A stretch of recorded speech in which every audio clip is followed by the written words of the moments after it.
Добро пожаловать на Стироспорт. В боксе есть чемпионы, чьи имена сияют на афишах Лас-Вегаса, и есть те, чьи имена произносят шепотом. Это история о бугименах, бойцах, которые были слишком опасны для своего же блага. Их мощь была разрушительной, их аура пугающей. Настолько, что топовые боксеры теряли миллионы, лишь бы не выходить с ними в один ринг. Сегодня мы отправимся в золотую эру бокса, чтобы вспомнить 4 всадников апокалипсиса. Приготовьтесь, это будет глубокое погружение в историю страха. Начнем с человека, который стал фундаментом самого понятия «бугимен» — Сонни Листон. Представьте себе тяжеловеса конца 50-х. Угрюмый, немногословный, с кулаками размером с голову обычного человека и размахом рук 213 сантиметров. Листон не просто выигрывал бои, он уничтожал людей морально еще до первого гонга. Его прошлое было окутано мраком, тюремные сроки и работа на мафию. Его джеб сравнивали с ударом телеграфного столба. Соперники рассказывали, что когда Сонни просто смотрел на тебя, казалось, будто ты заглядываешь в бездну. Самый позорный случай в карьере тогдашнего чемпиона Флойда Паттерсона был связан именно с Листоном.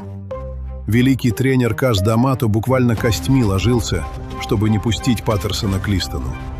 Он публично заявлял, что Листон – это позор для бокса. Но за этой моралью скрывался холодный расчет. 2 долгих года Листон был обязательным претендентом, вычищая весь топ тяжелого веса. Он нокаутировал лучших за пару раундов, просто чтобы доказать свою силу. В итоге бой состоялся, и Паттерсон был уничтожен за 2 минуты первого раунда. Листон даже не вспотел. Если Листон пугал своей аурой, то наш следующий герой Джулиан Джексон вызывал страх чисто биологический. В 80-х и 90-х в среднем весе не было человека опаснее. Джексон – это природная аномалия. Его ударная мощь не поддавалась законам физики. Он не был огромным качком, но в его кулаках была заключена энергия, способная остановить сердце. Его называли «убийцей плана». Тренеры чемпионов говорили: «Ты можешь быть в 10 раз быстрее и техничнее, но если ты моргнешь не в тот момент, ты проснешься уже в больнице». Именно эта непредсказуемость сделала его главным бугименом среднего веса. Самый яркий пример того, почему Джексона избегали, это его бой против Эрла Грэма в 1990 году. Грэм был великолепным техником. Он буквально читал Джексона как открытую книгу. 3,5 раунда Джулиан выглядел беспомощным. У Джулиана заплыли оба глаза, он почти ничего не видел. Но в 4-м раунде произошло то, что заставило весь мир бокса содрогнуться. Один короткий правый хук навстречу, и Грэм рухнул на настил в состоянии глубочайшей комы. Это видео до сих пор считается одним из самых жутких нокаутов в истории. После этого боя многие чемпионы просто забывали отвечать на вызовы Джексона. Риск был слишком велик. Джулиан Джексон зачистил дивизион, отправив в глубокие нокауты таких титанов, как Терри Норрис и Бастер Дрейтон.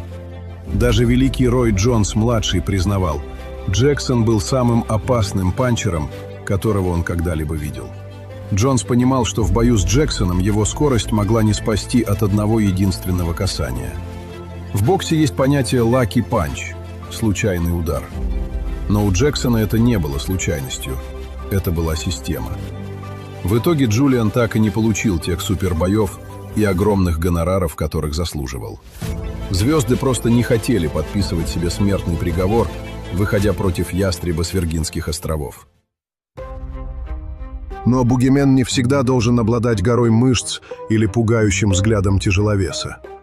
Рикардо Эль Финито Лопес доказал это в самых легких весовых категориях. 52 боя, 51 победа и ни одного поражения. Лопес был интеллектуальным бугименом.